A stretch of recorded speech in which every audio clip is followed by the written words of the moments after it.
Our Crew-7 mission has 4 different astronauts from 4 different countries and 4 different space agencies. All 4 of us are so proud to represent what is possible when we come together.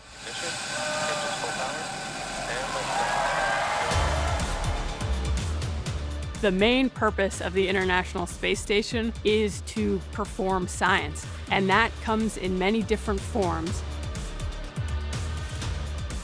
My name is Jasmin Moghbeli. I'm the commander of NASA's SpaceX Crew-7 mission to the International Space Station. My name is Andreas Mogensen, and I'm the pilot. My name is Konstantin Borisov, and I am a mission specialist. My name is Satoshi Furukawa. I am a mission specialist. Ultimately, everything we do is to benefit the Earth.